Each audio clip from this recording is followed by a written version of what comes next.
جب بچہ پیدا ہوتا ہے اسے پانی بھی مانگنا ہو تو وہ روتا ہے، اسے بھوک لگی ہو تب بھی وہ روتا ہے، اس کے پیٹ میں درد ہو تب بھی وہ روتا ہے، کمزور ہوتا ہے، کیونکہ اس کے پاس اپنی بات کو ظاہر کرنے کا اور کوئی طریقہ نہیں ہوتا۔ اللہ الذی خلقکم من ضعف، میرے بندو اللہ تبارک و تعالیٰ نے تمہیں کمزور بنایا تھا۔ جب تم چھوٹے تھے تم کمزور تھے، پھر دھیرے دھیرے تمہارا بچپن ختم ہوا، جوانی کی دہلیز پر تم نے قدم رکھا، دھیرے دھیرے تمہارے اندر طاقت آتی چلی گئی، قوت آتی چلی گئی۔ ثم جعل من بعد ضعف قوة، اللہ تبارک و تعالیٰ نے کمزوری کے بعد تمہیں طاقتور بنایا، طاقت والا زمانہ تمہیں عطا فرمایا، تم جوان ہو گئے، جوش تمہارے اندر پیدا ہو گیا، تمہارے بدن کے اندر طاقت پیدا ہو گئی، جوانی کا مرحلہ گزرنے لگا۔ پھر ایک دن ایسا بھی ٹائم آیا کہ تمہارے بال پکنے لگے، تمہارے چہرے پر جھریاں آنے لگے۔ ثم جعل من بعد قوة ضعفا وشيبا، اللہ تعالیٰ نے پیدا کیا تب بھی تم کمزور تھے، کمزوری کے بعد تمہیں طاقتور بنایا، تمہیں طاقتور بنایا، جوان بنایا، جوانی کے بعد پھر سے اللہ تبارک و تعالیٰ نے تمہیں کمزور بنا دیا۔ اور یہ کمزوری جو بڑھاپے کے اندر آئی ہے یہ بچپن کی کمزوری سے بھی زیادہ خطرناک ہے۔ بچپن میں تو تم صرف کمزور تھے، یہاں کمزوری کے ساتھ ساتھ یہ احساس بھی پیدا ہوتا ہے، یہاں کمزوری کے ساتھ ساتھ یہ احساس بھی پیدا ہوتا ہے کہ پہلے میں کتنا طاقتور تھا اور آج میرا کیا حال ہے۔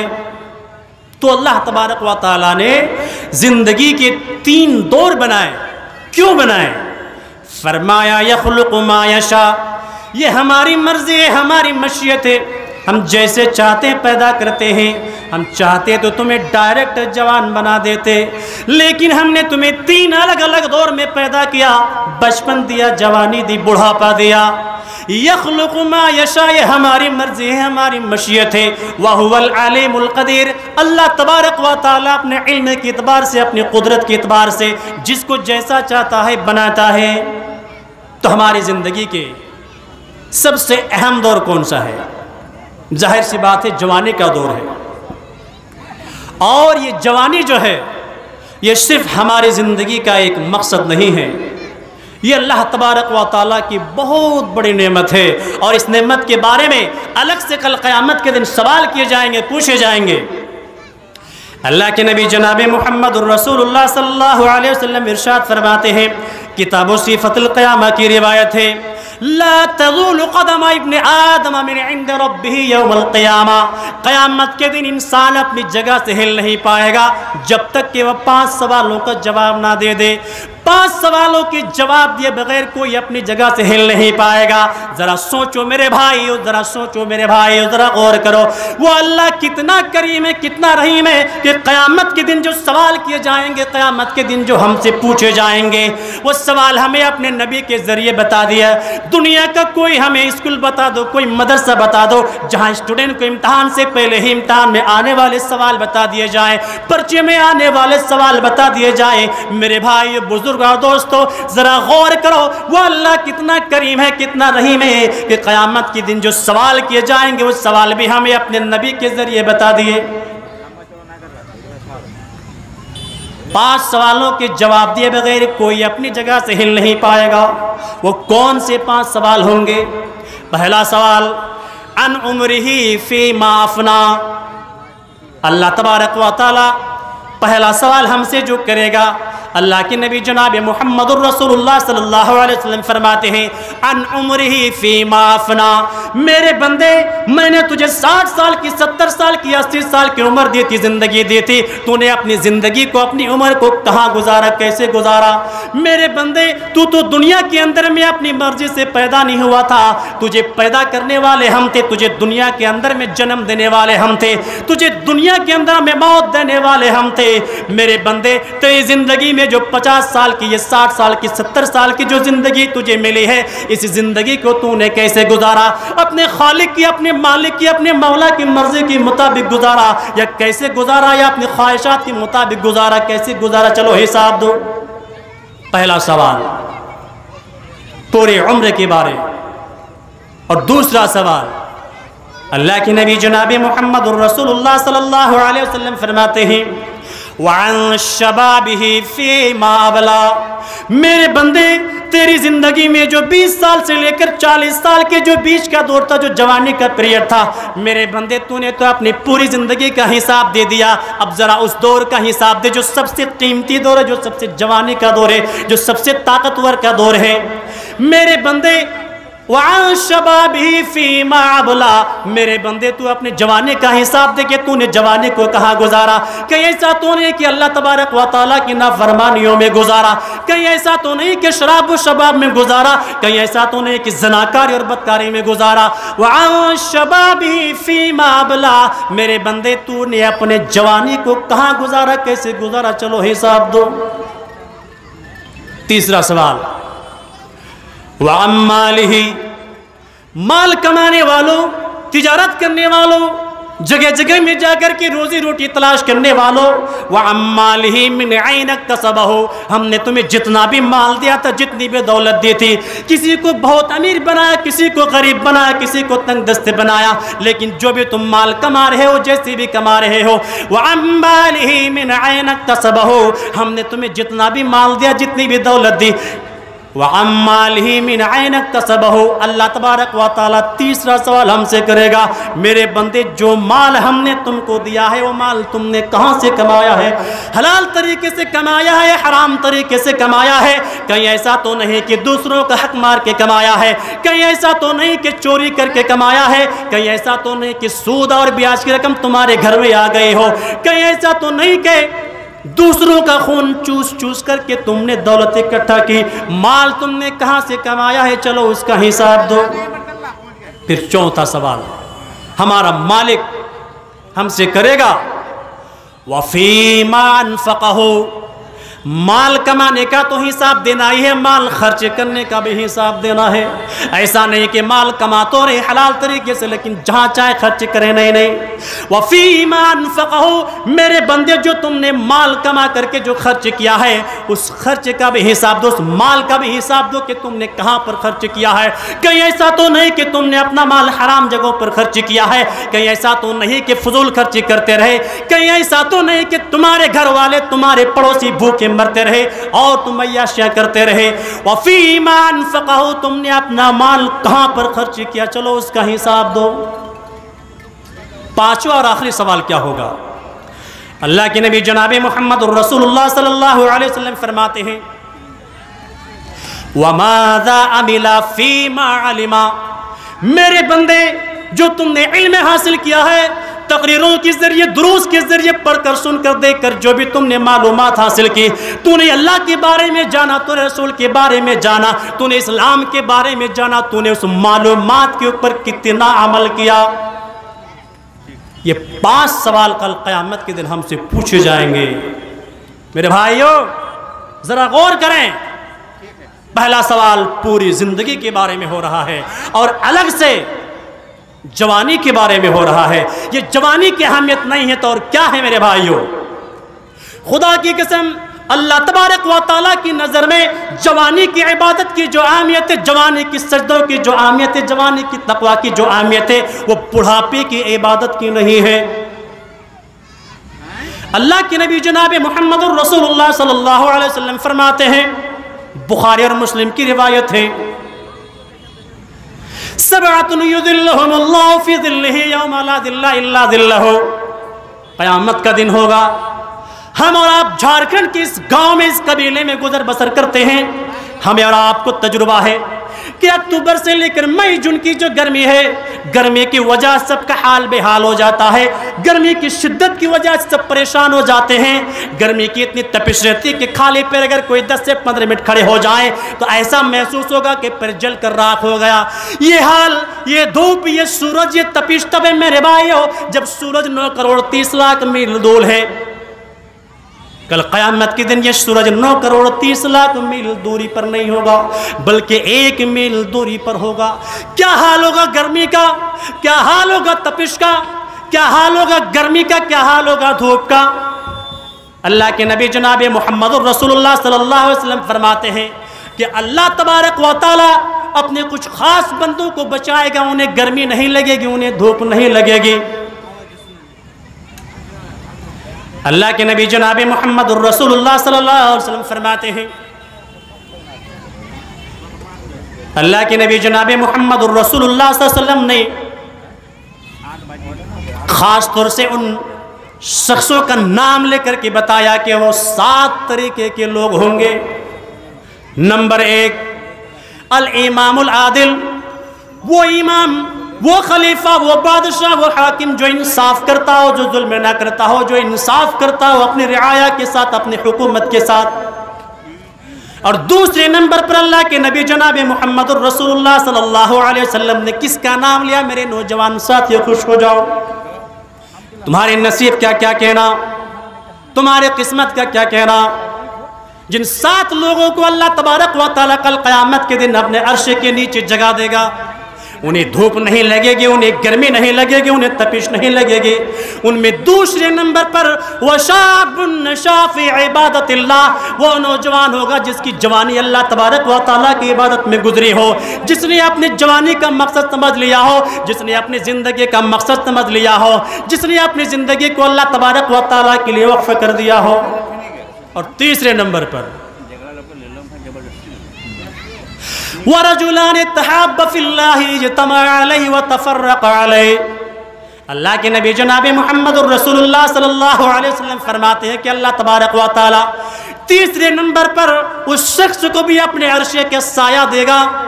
وَرَجُلَانِ تَحَابَّ فِي اللَّهِ اجْتَمَعَ عَلَيْهِ وَتَفَرَّقَ عَلَيْهِ، 2 لوگ ہوں گے، دونوں کے درمیان کوئی رشتہ نہیں ہوگا،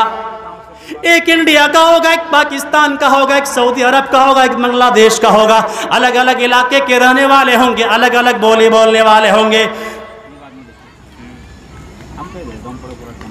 کوئی پہچان نہیں، الگ الگ علاقے کے رہنے والے ہوں گے، الگ الگ بولی بولنے والے ہوں گے، مگر توحید کی وجہ سے، ایک دین کے ماننے کی وجہ سے، ایک رسول کے اوپر ایمان رکھنے کی وجہ سے دونوں ایک دوسرے سے محبت کرتے ہیں۔ چلو اس سے کوئی رشتہ نہیں، لیکن ہے تو اپنا مومن بھائی، ہے تو اپنا مسلمان بھائی، وہ تکلیف میں دیکھ نہیں پاؤں گا، وہ پریشانی میں دیکھ نہیں پاؤں گا۔ صرف اللہ کے کلمے کی بنیاد پر اگر 2 لوگ ایک دوسرے سے محبت کرتے ہیں، اللہ کے نبی، ہمارے نبی، آپ کے نبی، کائنات کے نبی جناب محمد الرسول اللہ صلی اللہ علیہ وسلم فرماتے ہیں کہ ان 2 محبت کرنے والوں کو بھی اللہ تبارک و تعالیٰ اپنے عرش کا سایہ دیتا ہے۔ نمبر 4،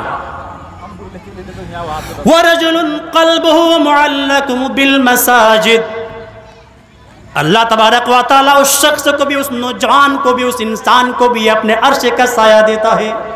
وَرَجُلٌ قَلْبُهُ مُعَلَّقٌ بِالْمَسَاجِدِ، جس کا دل مسجد میں اٹکا ہو، جس کا دل نماز میں اٹکا ہو، جو ایک ٹائم کے نماز بھی جان بوجھ کے نہ چھوڑتا ہو، جو فجر کی نماز پڑھنے کے بعد پلان بناتا ہو کہ ظہر کی نماز میری چھوٹنے نہ پائے، جو ظہر کی نماز پڑھنے کے بعد بستر پہ سوتا ہے تو یہ سوچ کے سوتا ہے کہ عصر کے پہلے مجھے اٹھ جانا ہے، جو عصر کی نماز پڑھنے کے بعد مغرب کا پلان بناتا ہو، جو مغرب کی نماز پڑھنے کے بعد عشاء کا پلان بناتا ہو، جو عشاء کی نماز پڑھنے کے بعد بستر پہ جب سونے لگتا ہے فجر کے لیے اپنے موبائل کے اوپر الارم لگا کے سوتا ہے، جس کو نمازوں کی فکر ہے، نمازوں کی چنتا ہے، جس کو نماز کی لت لگ جائے، نماز کی فکر ہو جائے، جس کو نماز سے محبت ہو جائے، اللہ کے نبی، ہمارے نبی، آپ کے نبی، کائنات کے نبی جناب محمد الرسول اللہ صلی اللہ علیہ وسلم فرماتے ہیں کہ اس شخص کو بھی، اس نوجوان کو بھی، اس انسان کو بھی اللہ تبارک و تعالیٰ اپنے عرش کا سایہ دیتا ہے۔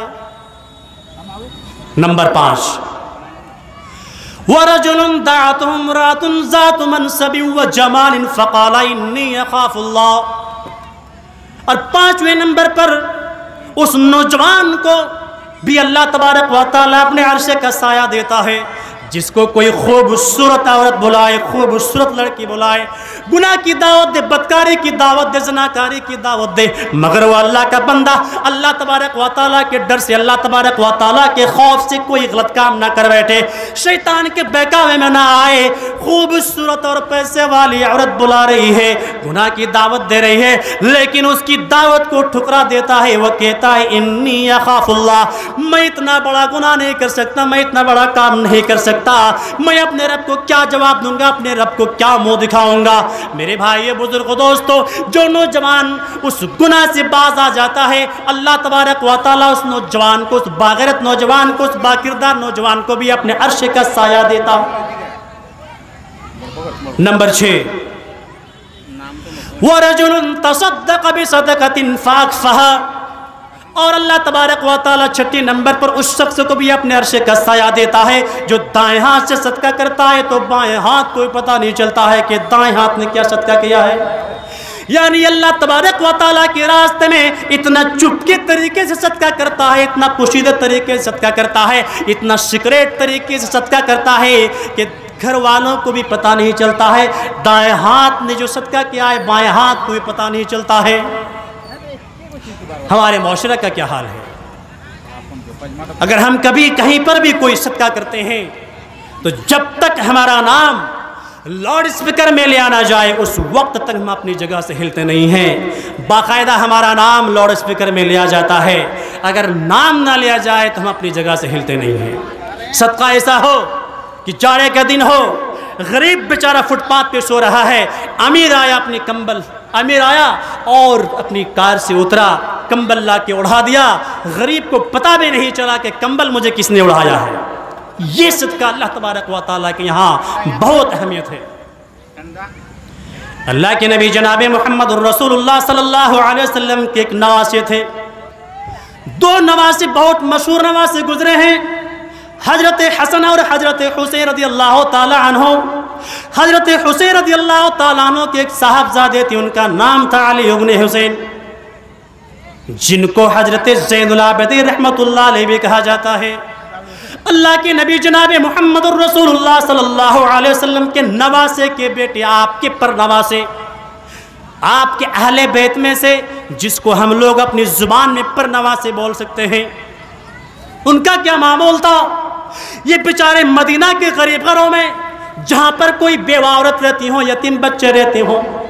غریب گھر ہے، یہ بیچارے اپنے پیٹھ کے اوپر اناج کی بوری لا دیتے تھے، راشن کی بوری لا دیتے تھے، اور مہینوں کی پہلی تاریخ کو رات کے اندھیرے میں، رات کی تاریکیوں میں راشن کی بوری لاد کر کے ان گھروں میں، ان غریب گھروں میں جا کر پہنچا کے آتے تھے۔ صبح ہوتا تھا، لوگ دروازہ کھلتے، اناج کی بوری پڑی ہوئے، کون اناج کی بوری لا رہا ہے کسی کو خبر نہیں، کسی کو پتہ نہیں ہے۔ ایسے کئی گھروں کا کھانا چل رہا ہے، ان کی روزی روٹی چل رہی ہے، کسی کو پتہ نہیں، کسی کو خبر نہیں کہ کون اناج لا رہا ہے، کہاں سے آ رہا ہے، کسی کو پتہ نہیں ہے۔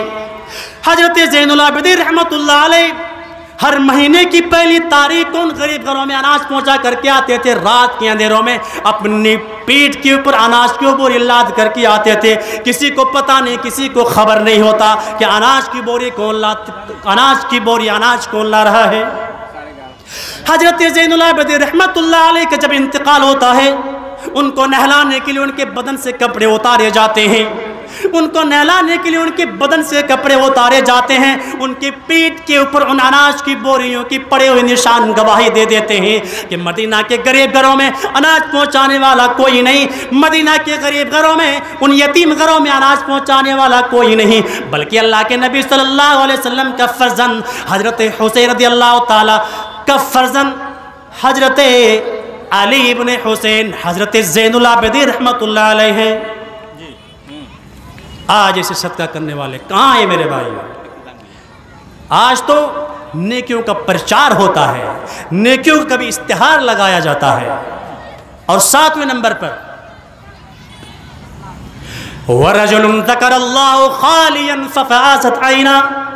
اللہ تبارک و تعالیٰ 7ویں نمبر پر اس شخص کو بھی اپنے عرش کا سایہ دیتا ہے، اس نوجوان کو بھی اپنے عرش کا سایہ دیتا ہے جو اللہ تبارک و تعالیٰ کو تنہائی میں یاد کرتا ہے، بند کمرے میں یاد کرتا ہے، کوئی نہیں ہے، کوئی دیکھنے والا نہیں ہے، بند کمرے میں اللہ تبارک و تعالیٰ کو یاد کرتا ہے، اپنے گناہوں کو یاد کرتا ہے، ان کی آنکھوں سے آنسو بہنے لگتے ہیں۔ جو شخص، جو نوجوان اللہ تبارک و تعالیٰ کی خوف سے رونے لگے، پبلک کے سامنے نہیں، سب کے سامنے نہیں، اکیلے میں تنہائی میں بند کمرے میں جو شخص اللہ تبارک و تعالیٰ کو یاد کر کے رونے لگے، اللہ کے نبی، ہمارے نبی، آپ کے نبی، کائنات کے نبی جناب محمد الرسول اللہ صلی اللہ علیہ وسلم فرماتے ہیں کہ اس شخص کو بھی، اس نوجوان کو بھی اللہ تبارک و تعالیٰ اپنے عرش کا سایہ دیتا ہے۔ میرے بھائی بزرگ دوستوں، میں نے پوری حدیث آپ کے سامنے یہ بتانے کے لیے بیان کیا ہے کہ نوجوان کے مقام دیکھو میرے بھائیوں، کہ جو نوجوان اللہ تبارک و تعالیٰ کی عبادت میں اپنے جوانی کو گزار دے، اللہ تبارک و تعالیٰ اس کو اپنے عرش کا سایہ دیتا ہے۔ میرے بھائی بزرگ دوستوں، انہی چند باتوں سے ہم اپنی باتوں کو ختم کرتے ہیں۔ آخر میں دعا ہوگی کہ ہم تمام مسلمانوں کو، بھائیوں کو کہنے سننے سے زیادہ عمل کرنے کی توفیق عطا فرمائے، آمین۔ السلام علیکم ورحمۃ اللہ وبرکاتہ۔